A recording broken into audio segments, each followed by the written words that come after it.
about you guys?" he asked. "Do you also study acting?" Adam answered first, and I was grateful he did. He's always been so comfortable talking to strangers. Always had that loud voice and big energy that makes it easy to imagine him on a stage or in front of a camera. No, he said, flashing his perfect smile. "Well, I did the teen conservatory at the Stella Adler, but that was last summer." Tishkai answered with a satisfied nod, even as my stomach sank lower and lower. That was only one of the programs Adam has done. He didn't even mention all the weekend workshops he's been to, or the other conservatory he did last year at a different acting studio. Ma and Pa can't afford that kind of stuff, but I've been learning too, from YouTube videos, from blogs, and from Adam himself.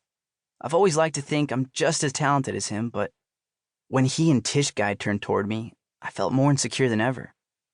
In that moment, it became so obvious. The fact that next to Adam, I'm quiet. Next to him, I'm short, less talented, less prepared. I cleared my throat.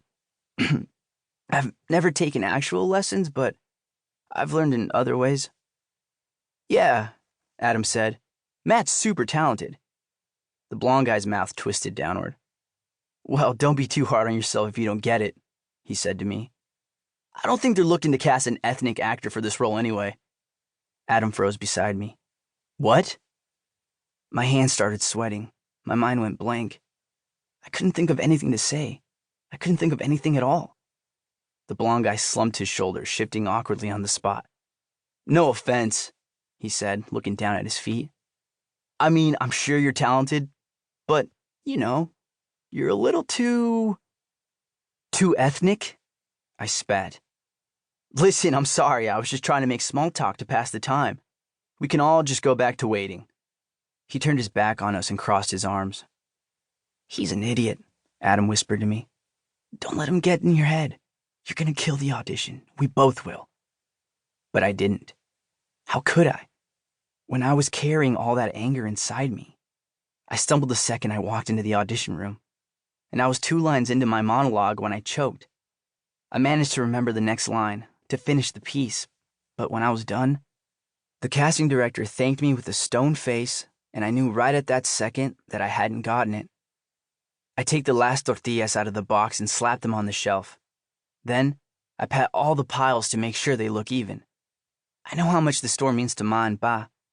They opened Adela's corner store almost 10 years ago, and it's the reason why we can afford to pay rent and buy clothes and put food on the table. I used to think I was destined to take over from them when the time came, but it's been a while since I started dreaming of something different, and I'd never looked back. Until today. What if it never happens?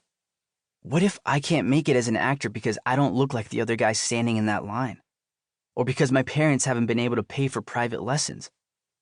Or because even if my grades and SAT scores were good enough to get into Tisch on a scholarship, we might still not be able to afford the tuition? My thoughts are interrupted by the sound of the bell at the front door. It rings so many times in a day that I've learned to tune it out. But there's something about the sound of heavy boots walking into the store, 2 pairs at least, that captures my attention. I hear muffled voices near the checkout counter. That's pretty common too. When customers lower their voices like that, it's almost always because they're asking where they can find condoms or laxatives or hemorrhoid treatment. But then I hear something that sends a chill running down my back. "We're looking for Ernesto Garcia." Whoever's looking for Pa has a strong, deep voice. I move quietly toward the counter, wanting to see what he looks like. From behind the last aisle, I sneak a peek at the 2 men standing there. Erica, one of the girls my parents hired to help out, is behind the counter, staring back at them with a blank look on her face. He's not here," she stammers. "Do you know when he'll be back?" asks the second man. I know exactly what they are. They're wearing bulky black jackets with the letters ICE printed across the back. Erica shakes her head. "No idea," she says. "He might not be back at all today." There's a long moment of silence, or at least it seems long to me. It's as if time has stopped. I'm frozen, unable to move, unable to think, unable to even feel anything. I'm holding my breath, waiting, praying for these men to just turn around and leave.